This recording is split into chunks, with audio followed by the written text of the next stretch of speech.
안녕하세요. 오늘은 여러분과 함께 외상 후 스트레스 장애, PTSD에 대해 좀 깊이 들여다보려고 합니다. 네, 정신건강의학과 전문의 이후경 박사님의 글 외상 후 스트레스 장애, 일상 복귀를 길잡이 삼아서요. 네, 좋은 글이죠. 이 글이 그 큰 사건 뒤에 사회 전체가 느꼈던 그런 무거운 공기 속에서 또 개인들이 겪는 트라우마, 그 심리적 파장에 주목하고 있더라고요. 맞습니다. 오늘 저희는 이 글을 바탕으로 트라우마가 우리 마음에 어떤 흔적을 남기는지, 또 특히 한국적인 상황에서는 이게 어떻게 좀 다르게 나타날 수 있는지, 그리고 가장 중요하게는 그 상처를 딛고 어떻게 다시 일어서고 또 성장할 수 있는지, 이런 점들을 함께 탐색해 볼까 합니다. 그냥 정보 나열이 아니라 그 의미를 좀 곱씹어보는 시간이 됐으면 해요. 네, 맞습니다. 오늘은 PTSD라는 용어 자체에 너무 갇히기보다는 그 트라우마라는 경험의 본질을 이해하는데 좀 더 집중해 보려 합니다. 아, 경험의 본질이요? 네, 그리고 이 글이 제시하는 그 회복의 여정을 따라가면서 어쩌면 지금 힘든 시간을 보내고 계실 여러분 자신이나 주변 분들에게 좀 실질적인 도움이 될 만한 그런 지혜를 발견하는 게 목표입니다. 네네. 큰 사건을 직접 겪으셨든 아니면 간접적으로 지켜보면서 함께 아파하셨든 모두에게 좀 의미 있는 이야기가 될 거라고 생각합니다. 자, 그럼 본론으로 들어가 보죠. 그래서 말하는 트라우마란 구체적으로 어떤 경험일까요? 그냥 충격적인 사건, 이거 이상일 것 같은데요? 그렇죠. 그래서는 이걸 좀 나눠서 설명하는데요. 개인적인 차원의 충격, 예를 들면 사고나 폭력 같은 경험에서 오는 개인 트라우마가 있고요. 네, 개인 트라우마? 그리고 사회 전체를 뒤흔드는 어떤 재난이나 큰 사건 같은 집단 트라우마로 나누고 있습니다. 아, 집단 트라우마도 있군요. 네, 그리고 이런 경험들 후에 남는 그 깊은 마음의 상처, 그게 바로 외상 후 스트레스 장애, PTSD라고 불리는 거죠. 그렇군요. 근데 그래서 흥미로운 지점이 그 충격적인 사건을 겪은 사람들 대부분 한 90% 정도는 한 달 안에 스스로 회복해서 일상으로 돌아온다고 하더라고요. 네, 맞아요. 그게 참 다행인 부분이죠. 우리에게는 그런 회복력이 있으니까요. 네. 근데 나머지 한 10% 정도는 PTSD라는 후유증으로 오랫동안 고통받을 수 있다고요. 여기서 좀 궁금해지는 게 왜 어떤 사람들한테는 그 상처가 유독 깊고 오래가는 걸까 하는 점이에요. 바로 그 지점입니다. 이 글에서는 그 이유를 기억의 파편화라는 개념으로 설명하는 부분이 아주 인상 깊습니다. 기억에 파편화요. 네. 우리가 감당하기 힘든 큰 충격을 받으면 뇌가 그 정보를 정상적으로 처리하지 못하게 됩니다. 그래서 기억이 온전하게 통합되지 못하고 조각조각 나서 뇌 여기저기에 흩어져 저장된다는 거죠. 아, 마치 유리 조각처럼요? 네, 그런 비유가 가능합니다. 이 파편화된 기억 조각들이 마치 몸속에 박힌 이물질처럼 계속 문제를 일으키는 거예요. 이물질처럼요. 네, 의식적인 노력과는 상관없이 불쑥불쑥 떠오르면서 현재의 감정과 생각을 막 뒤흔드는 거죠. 이게 바로 트라우마가 분명 과거의 사건인데도 계속해서 현재를 침범하는 이유입니다. 아, 그러니까 단순히 잊히지 않는 나쁜 기억 이런 수준이 아니라 뇌의 정보 처리 방식 자체에 약간 문제가 생겨서 현재의 삶에 계속 영향을 미치는 거군요. 정확합니다. 거기다가 기존에 가지고 있던 세상이나 자신에 대한 믿음 같은 게 있잖아요. 그런 게 흔들리는 것도 엄청난 고통이라고 하던데요. 네, 맞아요.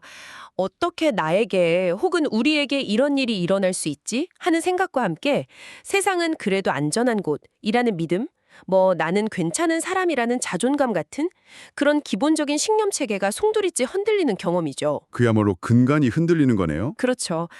세상이 더 이상 안전하게 느껴지지 않고 자기 자신이 굉장히 무력하거나 가치 없게 느껴질 수도 있습니다. 이런 내면의 혼란이 결국 PTSD의 여러 증상으로 나타나게 되는 거고요. 그렇다면 그 PTSD 증상들은 구체적으로 어떻게 나타나는 걸까요? 그래서는 크게 세 가지를 이야기하던데요. 네. 첫 번째가 반복 경험, 그러니까 재경험. 이건 사건 당시에 그 끔찍했던 느낌, 생각, 감각들 이런 것들이 의지와 상관없이 계속 되살아나는 거죠. 맞습니다. 악몽을 꾸거나 아니면 그냥 낮에도 갑자기 그때 장면이 섬광처럼 스쳐 지나가면서 마치 다시 겪는 것처럼 생생한 공포, 무력감 이런 걸 느낀다고요. 아, 생각만 해도 정말 고통스러울 것 같아요. 네, 핵심은 그 현재에 과거가 침범하는 듯한 생생함입니다. 이게 그냥 회상이 아니고요. 심장이 막 뛰고 숨이 가빠지고 이런 신체 반응까지 동반되는 경우가 많죠. 네네. 그리고 두 번째 증상은 과각성 반응입니다. 과각성 반응이요? 네, 이건 마치 항상 비상벨이 울리고 있는 것처럼 몸과 마음이 극도로 예민하고 긴장된 상태를 유지하는 걸 말해요. 항상 긴장 상태. 그렇죠. 예를 들면 아주 작은 소리에도 깜짝 놀라거나 잠들기 어렵고 자주 깨고 또 사소한 일에도 벌컥 화를 내거나 안절부절 못하는 그런 모습으로 나타날 수 있습니다. 늘 위험을 감지하려는 듯이 신경이 곤두서 있는 상태라고 보시면 됩니다. 그렇군요. 마지막 세 번째는 회피 반응이라고 하셨죠? 네. 이건 사건을 떠올리게 하는 모든 것을 피하려는 어찌 보면 필사적인 노력이네요. 그 사고 났던 장소를 애써 돌아가거나 그 사건에 대한 대화는 피하고 관련된 뉴스조차 보지 못하는 식으로요. 맞습니다. 이게 더 심해지면 감정 자체가 무뎌져서 즐거움이나 흥미를 못 느끼고 사람들과 관계를 끊고 고립되거나 심하면 약물이나 알코올에 의존하게 될 수도 있다고요. 마치 삶의 스위치를 그냥 내려버리는 느낌이랄까요? 네, 그런 표현이 적절할 수 있겠네요. 제 경험, 과각성, 회피, 이 세 가지 증상은 서로 막 연결돼서 나타나는 경우가 많습니다. 제 경험이 너무 고통스러우니까 회피하게 되고 또 늘 불안하고 경계하느라 에너지가 다 소진되는 그런 악순환이 반복될 수 있는 거죠. 악순환이군요. 여기서 정말 강조하고 싶은 점은요. 이런 반응들이 결코 개인의 의지가 약해서 나타나는 게 아니라는 겁니다. 그 점이 중요하겠네요. 네. 트라우마라는 그 압도적인 경험에 대한 우리 뇌와 몸의 필사적인 반응이라는 점을 이해하는 것이 중요해요. 그래서 상처는 현재로 진행된다고 표현한 것처럼 과거의 상처가 끊임없이 현재의 삶을 발목 잡는 그런 경험인 거죠. 듣고 보니 트라우마가 단순히 과거의 사건이 아니라 현재를 계속 살아가는 방식 자체를 바꾸는 아주 깊은 경험이라는 게 와닿네요. 그렇죠. 과거 일인데도 마치 지금 여기에서 벌어지는 일처럼 느껴지는 그 생생함. 네. 둘째는 그 충격적인 사건의 객관적인 크기하고 개인이 느끼는 상처의 깊이가 반드시 비례하진 않는다는 점이요. 아, 네. 그 부분도 중요하죠. 남들이 보기엔 별것 아닌 일도 누군가에게는 엄청난 트라우마가 될 수 있고 반대로 아주 큰 일을 겪어도 비교적 잘 회복하는 사람도 있다는 거죠. 네, 그건 개인의 타고난 기질이나 또 성장 과정에서의 경험, 현재 가지고 있는 어떤 사회적 지지만 같은 여러 요인들이 복합적으로 작용하기 때문입니다. 같은 사건을 겪어도 사람마다 정말 다르게 반응할 수 있다는 점을 이해하는 게 중요해요. 네. 그리고 세 번째 특징으로 그래서는 상처는 감출수록 심해지고 드러내고 받아들일 때 작아진다고 말하는데요. 이건 회복 과정과도 직결되는 아주 중요한 이야기 같아요. 맞습니다. 아주 핵심적인 부분이죠. 억지로 잊으려고 하거나 괜찮은 척 막 덮어두려고 할수록 오히려 그 상처에 더 휘둘리게 된다. 이런 의미겠죠. 네. 그런데 이 지점에서 글이 한국 사회의 특수성을 언급하는 부분으로 넘어가는데 이게 참 인상 깊었어요. 우리 사회에 트라우마를 유발할 만한 요인들, 예를 들면 높은 경쟁 압력이나 반복되는 사회적 참사 같은 현실과 더불어서요. 한국 사람들이 트라우마에 좀 더 취약할 수 있는 문화적 배경이 있다는 지적이었죠. 그렇습니다. 그래서는 세 가지 키워드를 제시하는데요. 첫째는 한입니다. 한이요? 네, 오랜 역사 속에서 겪어온 여러 고난과 억울함이 쌓여서 형성된 한국인 특유의 깊은 슬픔과 응어리의 정서죠. 네네. 둘째는 정입니다. 타인의 감정에 깊이 공감하고 끈끈하게 연결되는 경향이 강해서 다른 사람의 고통을 마치 내 것처럼 느끼고 함께 아파하는 그런 문화적 특성이고요. 정. 마지막은 인, 즉 인내를 미덕으로 여기는 문화입니다. 감정을 드러내기보다는 속으로 사귀고 참는 것을 중요하게 생각하는 경향이죠. 아, 한, 정, 인.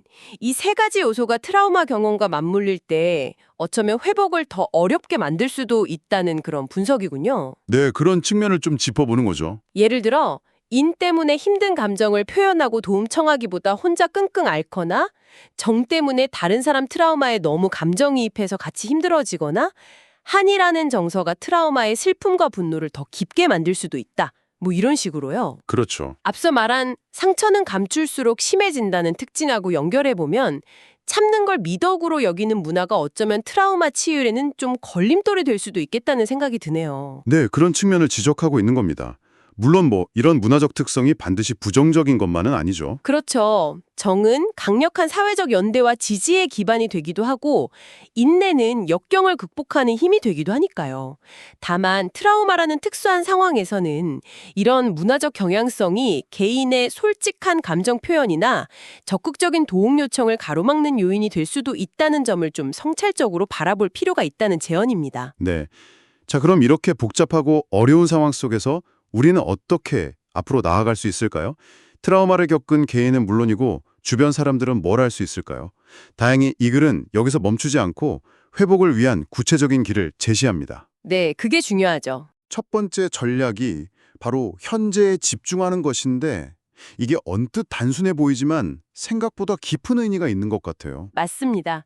현재에 집중하라는 조언은 그 트라우마의 본질 자체가 과거의 고통이 끊임없이 현재를 침범하는 것이기 때문에 더욱 중요합니다. 아, 그래서는 우리 뇌가 과거를 회상할 때 현재의 감정 상태에 크게 영향을 받는다는 점을 지적해요. 현재 내가 불안하고 불행하다고 느끼면 과거의 상처는 더 크고 고통스럽게 느껴지고요. 네. 반면에 현재가 좀 안정되고 만족스러우면 과거의 상처도 비교적 담담하게 바라볼 힘이 생긴다는 거죠. 아, 그래서 과거 자체를 바꿀 수는 없지만 현재를 어떻게 가꾸느냐에 따라서 과거를 바라보는 시선 그리고 그 영향력을 바꿀 수 있다는 말씀이시네요. 바로 그겁니다. 그래서는 상처를 있는 그대로 인정하되 거기에 매몰되지 말고 지금 여기 현재의 삶을 충실히 살아가는 것이 중요하다 이렇게 강조하는 거군요. 상처를 성장의 디딤돌로 삼으라는 말도 하고요. 네. 그래서는 이 과정을 현재가 머물 공간을 확장하지 않은 비유로 설명하는데요. 현재가 머물 공간을 확장한다. 네. 마치 어지럽고 시끄러운 마음속에요. 조용히 숨 쉴 수 있는 숲속의 빈터 같은 공간을 의식적으로 만들어 나가는 것에 비유할 수 있습니다. 아, 숲속의 빈터. 좋은 비유네요. 과거의 상처가 계속 현재의 나를 규정하고 발목 잡지 못하도록 깨어있는 의식으로 현재를 살아가면서 삶의 주도권을 되찾는 과정인 거죠. 과거는 분명 교훈을 주지만 현재의 주인이 되어서는 안 된다는 겁니다. 현재를 살아갈 힘에 기르는 것. 정말 중요한 첫걸음이네요. 그리고 두 번째 전략으로 제시되는 것이 얘기하고 또 얘기하는 것입니다. 네, 반복해서 이야기하는 거예요. 혼자 끙끙 앓지 말고 믿을 수 있는 사람에게 자신의 경험과 감정을 반복해서 털어놓으라는 건데요. 이게 왜 그렇게 중요할까요? 아까 트라우마 기억은 파편화되어 있다고 했잖아요. 네, 조각나 있다고. 예, 이야기를 반복하는 과정은 그 흩어진 조각들을 하나씩 맞춰 나가면서 나에게 무슨 일이 있었고 나는 그때 뭘 느꼈으며 그게 나에게 어떤 의미인지에 대한 자신만의 통합된 이야기, 즉 서사, 내러티브를 만들어가는 작업과 같아요. 아, 나만의 이야기를 만드는 과정. 그쵸? 처음에는 막 두서없고 고통스럽기만 하던 경험이 반복해서 말하는 과정 속에서 점차 질서를 갖추고 이해 가능한 이야기로 재구성되는 겁니다. 이 과정을 통해서 그 압도당했던 감정에서 좀 벗어나고 경험에 대한 통제력을 회복하는 데 도움을 받을 수 있습니다. 이게 단순히 속을 푸는 카타르시스를 넘어서 기억을 재구성하고 의미를 찾아가는 아주 적극적인 치유 과정이라는 말씀이시군요. 맞습니다. 물론 처음 입을 떼는 게 정말 어려울 텐데 그래서는 도움이 될 만한 구체적인 방법들도 소개하고 있어요. 하나는 나비포홍, 버터플라이 허그. 이거 양팔을 X자로 교차해서 자기 어깨를 좌우 번갈아 토닥이는 거죠. 네, 맞아요. 이게 뇌의 좌우 반구를 번갈아 자극해서 그 충격으로 인해 멈췄던 정보 처리를 다시 활성화하는 데 도움을 준다고요? 네, 맞습니다. 그 심리치료 기법 중에 EMDR이라고 있는데 거기서 활용하는 양측성 자극과 유사한 원리입니다. 아, 또 다른 방법으로는 안구 운동도 지시되어 눈을 감거나 뜬 상태에서 눈동자를 좌우로 천천히 왔다 갔다 움직이는 건데요. 이건 역시 파편화된 기억과 감정을 뇌가 통합적으로 처리하도록 돕는 효과가 있다고 알려져 있습니다. 이런 간단한 신체 활동들이 뇌의 자연스러운 치유 과정을 좀 촉진할 수 있다는 거죠. 신기하네요. 그리고 자신의 경험을 영화 보듯이 바라보는 연습도 언급돼요. 네, 객관화하는 거죠. 마치 내가 관객이 되어서 스크린 속 장면을 보듯이 내 경험과 감정에서 한 발짝 떨어져서 객관적으로 관찰하려는 시도. 이를 통해 감정에 압도되지 않고 거리를 확보할 수 있게 된다고요. 그렇죠. 여기서 중요한 점은 이 과정을 밟아나갈 때 주변 사람들의 어설픈 위로나 충고는 오히려 상처가 될 수 있으니까 너무 휘둘리지 말라는 당부도 덧붙여져 있더라고요. 아, 그거 정말 중요합니다. 나의 속도에 맞춰서 나의 이야기를 하는 게 핵심이라는 거겠죠. 그렇습니다. 이야기하는 과정은 정말 안전하고 지지적인 환경에서 이루어지는 게 중요해요. 섣부른 판단이나 조언보다는 그저 들어주고 공감해주는 존재가 정말 큰 힘이 될 수 있습니다. 네. 때로는 전문가의 도움을 받는 것이 필요할 수도 있고요. 중요한 것은 말해도 괜찮다, 도움을 요청해도 괜찮다는 인식을 갖는 겁니다. 현재에 집중하고 용기를 내어 이야기하는 것. 이것만으로도 큰 진전일 텐데 그래서는 마지막 세 번째 전략으로 의연하게 견디는 것을 제시합니다. 네. 이 부분은 맹자의 말을 인용하면서 설명하는데요. 하늘이 장차 어떤 사람에게 큰 일을 맡기려 할 때는 반드시 먼저 그 마음을 괴롭게 하고 몸과 뼈를 힘들게 하며 이 구조를 통해서 지금 겪는 시련이 어쩌면 더 큰 성장을 위한 과정일 수 있다는 관점을 보여줍니다. 네, 여기서 의연하게 견딘다는 것은 단순히 고통을 참고 버티라는 그런 수동적인 의미가 아닙니다. 아, 그런 게 아니고요? 네, 오히려 역경 속에서도 삶의 의미를 발견하고 내면의 힘과 회복 탄력성을 키워나가는 능동적인 자세를 의미합니다. 앞서 잠깐 언급했던 외상후 성장, Post Traumatic Growth, PTG이라는 개념과 직접적으로 연결되는 지점이죠. 아, 외상 후 스트레스 장애만 있는 게 아니라 외상 후 성장도 가능하다는 거군요? 그렇습니다. 트라우마라는 그 극심한 고통을 겪은 후에 오히려 이전보다 삶을 더 깊이 감사하게 되고 인간관계가 돈독해지고 자신의 내적인 강점을 발견하고 새로운 삶의 가능성을 열어가는 그런 사람들이 있다는 거죠. 네, 그렇습니다. 물론 모든 사람이 트라우마 후에 성장을 경험하는 것은 아니고요. 또 성장을 경험한다고 해서 고통이 완전히 사라지는 것도 아닙니다. 네, 그렇겠죠. 하지만 중요한 것은 트라우마가 반드시 파괴적인 결과만을 가져오는 것은 아니라는 점입니다. 역경을 통해서 오히려 더 깊어지고 성숙해질 수 있다는 희망의 가능성을 제시하는 거죠. 의연하게 견딘다는 것은 바로 이러한 성장의 가능성을 믿고 고통 속에서도 의미를 찾으려는 노력을 포기하지 않는 태도라고 볼 수 있습니다. 고난 속에서 성공의 씨앗을 찾고 안락함에 안주하기보다 어려움을 통해 단련되는 길을 선택하자는 그런 메시지입니다. 와, 오늘 이유경 박사님의 글을 통해서 트라우마와 PTSD가 무엇인지 그 고통스러운 증상들과 함께 특히 우리 문화 속에서 어떤 모습으로 나타날 수 있는지 살펴보았습니다. 네. 더 중요하게는 회복을 위한 세 가지 핵심 전략, 현재의 뿌리 내리기, 용기 내어 이야기하기, 그리고 시련 속에서 의미를 찾으며 의연하게 견디기에 대해 깊이 있는 대화를 나눴네요. 네, 의미 있는 시간이었습니다. 이 모든 과정 속에서 우리가 붙잡아야 할 가장 중요한 메시지는 아무리 깊은 고통 속이라 할지라도 외상 후 성장이라는 희망의 빛이 존재한다는 사실인 것 같습니다. 맞습니다. 오늘 나눈 이야기들을 마무리하면서요. 청취자 여러분께 마지막으로 한 가지 질문을 던져보고 싶습니다. 네, 어떤 질문인가요? 이 글은 트라우마 회복에 있어서 개인의 내면적인 노력, 그러니까 현재 집중하고 견디는 것과 함께 관계 속에서의 소통, 즉 반복해서 이야기하는 것이 모두 중요하다고 강조합니다. 네, 그렇다면 여기서 한 걸음 더 나아가서 우리 개인의 노력을 넘어 사회 전체적으로 트라우마를 경험한 사람들을 더 따뜻하게 보듬고 함께 치유의 길을 걷기 위해 무엇을 할 수 있을까요? 아, 사회적인 차원의 노력이군요. 네, 예를 들면 정신건강 서비스에 대한 문턱을 낮추는 노력이라든지 트라우마에 대한 오해와 편견을 줄이는 교육, 혹은 재난 발생 시에 보다 체계적이고 지속적인 심리 지원 시스템을 구축하는 것 등등 다양한 방안을 생각해 볼 수 있을 것 같습니다. 네, 그러네요. 우리 공동체가 트라우마 치유를 위해 어떤 역할을 더 할 수 있을지 각자의 자리에서 한번 고민해 보시는 것도 오늘 나눈 이야기의 의미를 확장하는 좋은 방법이 될 것입니다. 네, 오늘 이 깊이 있는 탐색에 함께 마음을 열고 귀 기울여 주셔서 정말 감사합니다.